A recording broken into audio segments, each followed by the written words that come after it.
Hello guys, இன்னைக்கு கிச்சனில் ஒரு குட்டி ஆர்கனைசேஷன் வீடியோ தான். இந்த பாக்ஸ் வந்து நான் வாங்கி கிட்டத்தட்ட 1.5 வருஷத்துக்கு மேலே ஆயிடுச்சு. ரொம்பவே யூஸ்ஃபுல்லாகவே இருக்குது.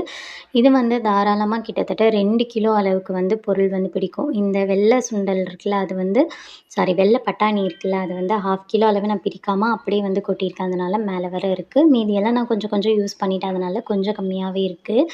ஒவ்வொரு கம்பார்ட்மெண்ட்லேயும் 1/2 kg அளவுக்கு தாராளமாக பிடிக்கும். இதில் இருக்க மூடியை மட்டும் நம்ம யூஸ் பண்ணும்போது கொஞ்சம் டைட்டாக அழுத்தி பிடிச்சுக்கணும். இல்லைனா எல்லாமே வந்து கீழே விழுந்துரும்.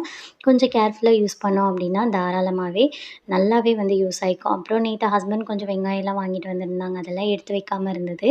காலையில் அது எல்லாத்தையுமே எடுத்து வச்சுட்டு, அப்புறம் இந்த வீக்குக்கு தேவையான இஞ்சி பூண்டு பேஸ்ட் அரைக்கிறது, அதுக்கப்புறமா தேங்காய் திருவி வைக்கிறது, இந்த மாதிரியான சின்ன சின்ன வேலைகள்லாம் இன்றைக்கி பார்த்து சூப்பராகவே முடிச்சுட்டேன். இந்த விலாக் உங்களுக்கு பிடிச்சிருந்துச்சுன்னா சேனல் சப்ஸ்கிரைப் பண்ணுங்கள். வீடியோக்கு ஒரு லைக் கொடுங்க. நாளைக்கு இன்னொரு சூப்பரான விலாகில் பார்க்கலாம். Bye bye.